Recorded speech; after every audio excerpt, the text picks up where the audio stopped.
እጅግ አስገራሚና አሳዛኝ የ50 ሚሊዮን ብር ስጦታ። ይህ በምስሉ የምትመለከቱት ወጣት አህመድ ይባላል።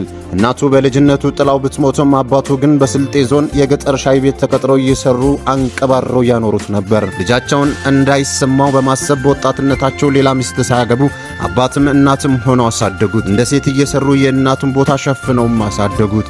የአህመድ ጓደኞች በጫወታ መሃል አባትህ ሴት ነው እንዴ ቆጮ የሚጋግረው ብለው በአባቱ ሲቀልዱ በጣም ውስጡ ተነካም። የሚይዘው የሚጨብጠውም ነገር አጣም። በ14 ዓመቱ በመኪና ተንጠልጥሎ እግሩ ወደ መራው ሄደም። አባትም ወደ ቤት ሲገቡ ልጃቸው የለም። ፈለጉት፣ አፈላለጉት፣ ደብዛው ጠፋ።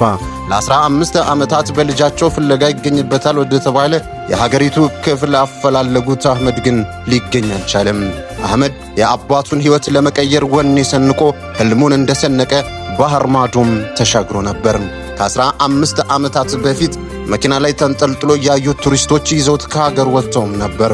የልጅ አዋቂው አህመድ ከነህልሙ የደረሰው የኳታር የንጉሳውያን ቤተሰቦች ጋርም ነበር። አህመድን ከጠበቁት በላይ መረቦቹ ወደዱት። 15 ዓመት ሰርቶ አንድም ቀን ደሞዝ ጠይቆ አያውቅም። አስቀየሟቸውም አያውቅም።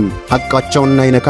እንደ ድሃ ልጅ የሚያምረው ነገር የለም። አረቦቹ ለዚህ ባለ ተስፋ ወጣት ስጦታ ሊያበረክቱለትም ቀን ቆረጡ። ቀኑ ደረሰ።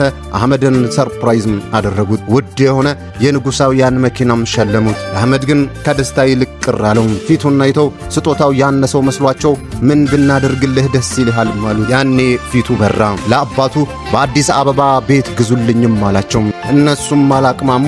ፕሮሰሱን ጨርሰው አዲስ አበባ ቤተል የሚባለው አካባቢ ላይ በ50 ሚሊዮን ብር ቤት ሳይሆን ቤተ መንግስት የመሰለ ቤት ገዙለት። እንደ ባለስልጣን በቪኤት ሽፍን መኪና ወደ አባቱ ሀገር ቤት ስልጤ ዞን አመራ። ትላንት የደሃ ልጅ የነበረው አህመድ በ60 ሚሊዮን ብር መኪና ሰፈሩ ደረሰም። አንድም ያወቀው ሰው የለም። አባቱ ቤት ሲገባ አባት ወዲያው አወቁት። የልጃቸው ጠረን የመልኩ መቀየር እንዳያውቁትም አላደረጋቸውም። አልቅሰው ተላቅሰው በደስታ ሳይተኙ አደሩ። በነጋታው ጠዋት መሄድ አለብንም አላቸው።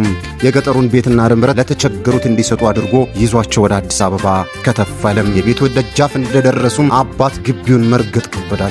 በአይናቸውም በህልማቸውም አይተውት የማያውቁት ቤት ገቡ። ይህ እኮ ያንተ ቤት ነው አላቸው። አህመድ ላንተ ነው የገዛሁልህም ሲላቸው እንባ ተናነቃቸው።